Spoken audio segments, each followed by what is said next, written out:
ঠাকুরগাঁওয়ে অবিবাহিত যুবকের বাড়িতে ঢাকা থেকে এসে ৩ সন্তানের জননীর অনশন। ঠাকুরগাঁওয়ের হরিপুর উপজেলায় বিয়ের দাবিতে এক নারীর অনশনকে কেন্দ্র করে এলাকা জুড়ে চাঞ্চল্যের সৃষ্টি হয়েছে।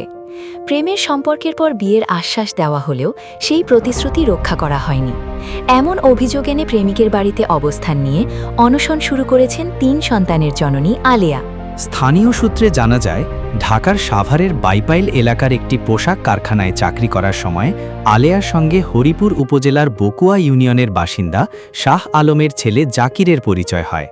কর্মস্থলের সেই পরিচয় ধীরে ধীরে ঘনিষ্ঠ সম্পর্কে রূপ নেয় বলে দাবি করেছেন ওই নারী। দীর্ঘদিন ধরে তাদের মধ্যে নিয়মিত যোগাযোগ ছিল এবং এক পর্যায়ে বিয়ের আশ্বাসও পান বলে অভিযোক্তা। 3 বাচ্চার মেয়ে মহিলা একটা আর কি এই বাড়িতে ঢুকে গেছে আছে। ঢাকা থেকে আসছে মেয়েটা, একসাথে বলে চাকরি করতে দুজনেই, ওখান থেকে তাদের যোগাযোগ হয়েছে। বুঝেছো? দিনাজপুর গেছিলাম, দিনাজপুরে গাড়ির উপর উঠতেছি, তো যাই হোক ওখান থেকে এক ব্যক্তি ফোন দিল যে জাকির একটা মেয়ে নিয়ে হস্তনস্ত চলতেছে। ছেলেটা ডিউটিতে যাচ্ছিল, মেয়েটা যে ছেলেটাকে ধরে ফেলেছে, পাকড়া পাকড়ি করতেছে। পাকড়া পাকড়ি করার পরে তখন ওই ঠেকার লোকজন বললো যে এই মেয়ে তোমার কাগজপত্র নিয়ে এসো, তোমার এখানে কাজের রেজিস্ট্রির জায়গাতে আপনার মোহর পড়িয়ে দেবো। তখন মেয়েটার দোকানে বেলে কাগজপত্র জমা আছে, মেয়েটা আনতে গেছে। জাকির যে বাসায় থাকে সেই বাড়িওয়ালা এই জাকিরকে ফোন করে করছে তুমি এই মুহূর্তে এখন উধাও হয়ে যাও, চলে যাও। তখন ছেলেটা ওখান থেকেই একেবারে দৌড়, ও যেখানে 20 টাকার ভাড়া সেখানে 50 টাকা দিয়েও ওখান থেকে ভেগে চলে গেছে।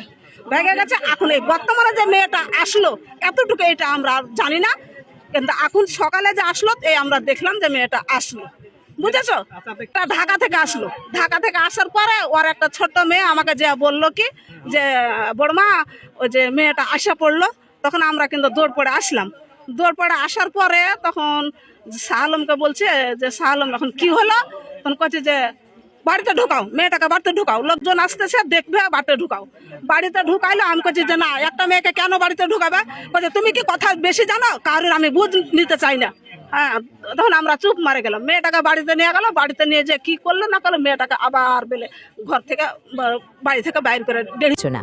এদিকে অভিযোগের বিষয়ে অভিযুক্ত জাকিরের কিংবা তার পরিবারের পূর্ণাঙ্গ বক্তব্য এখনও পাওয়া যায়নি, ফলে অভিযোগের বিষয়ে তাদের অবস্থান জানা সম্ভব হয়নি। উল্লেখ্য, ঘটনাটি বর্তমানে তদন্তাধীন, তাই তদন্ত শেষ হওয়ার আগে কারও বিরুদ্ধে চূড়ান্ত সিদ্ধান্তে পৌঁছানো সমীচীন নয়। সংশ্লিষ্ট সব পক্ষের বক্তব্য এবং প্রশাসনের তদন্ত শেষে ঘটনার প্রকৃত সত্য উদ্ঘাটিত হবে। ঘটনার পরবর্তী যে কোনো আপডেট পাওয়া মাত্রই তা প্রকাশ করা হবে।